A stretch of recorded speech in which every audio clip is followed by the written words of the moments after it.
of plastic of one sort or another, unless they're made by a guy in Waipahu named Jim Proctor. From helicopters to pianos, trucks to cannons, the talents of this craftsman are the envy of the neighborhood kids and adults. After I retired, I was looking for something to do, and I didn't want to go to work for anyone, so I just went out in the garage one day and happened to pick up some tools my wife gave me a few years ago that I never looked at before, and started playing around, and lo and behold, a talent I've never... So with no formal toy maker training, but lots of spare time, this retired sub-pack submariner finds himself hard at work in his garage night and day.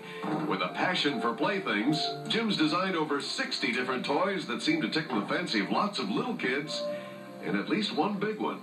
Well, this is my second child, but I'm growing up now.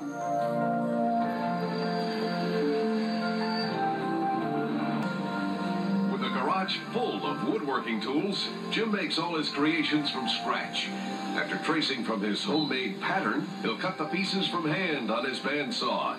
Painstaking work that's all but disappeared from the toy business these days.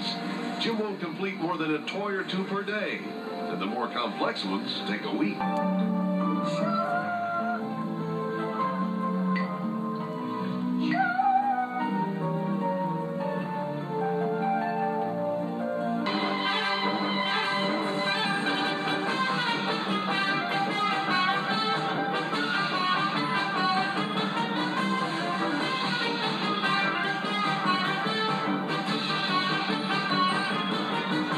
I've been doing this for 5 or 6 years now, and every day I'm still amazed that I have the talent. After doing 27 years in the military, I pushed paper. I sat behind a desk. I never picked up the tool in my life, and now I can't believe I'm doing this. I'm enjoying it. Jim possesses one of those unusual talents that brings joy and satisfaction to himself and lots of fun to the people around him.